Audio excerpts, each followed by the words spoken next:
Right, so this is a short depinning video for depinning connectors like these, this one, injector connectors. Right, so first thing you need to do is you need to remove the outer insert. See how that one's got the insert, that one hasn't.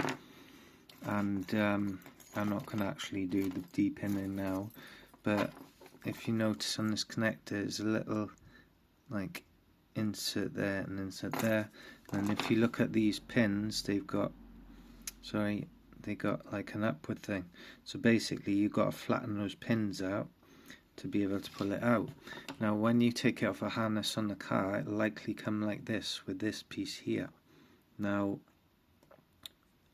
what you need to do is you need to pull on that gently, keep pulling and pulling, it will stretch and it will come out, and then you crimp the thing there.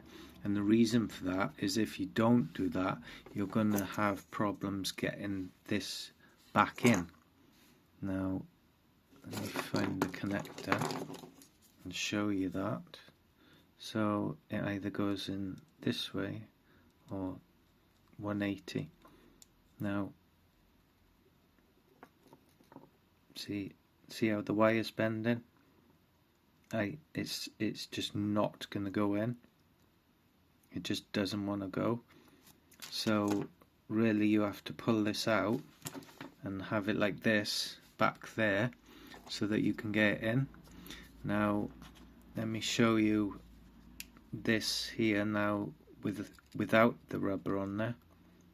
So if you just push this in, it does take a bit of effort, but click, pins in, no problem.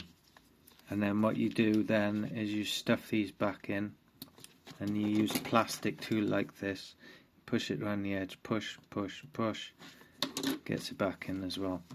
One thing I missed as well is you need to take this outer insert out, and the quickest way to do that is this. If you put this in the corner, push this forward, see how it's lifted up, and then push the second one forward, and then the insert will come out.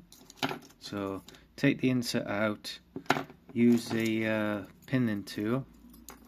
You can either use one that has double like that, or what I find is easier is use this thicker single one, put it in the bottom, put it in the top, and you've got to give it quite a bit of force. Don't worry about going too far, because see where that ramped up piece is? Behind it is like an upright piece, so it's a stopper. So if you manage to go past this ramping up piece, then it will stop, and then you can pull it out. I hope this helps.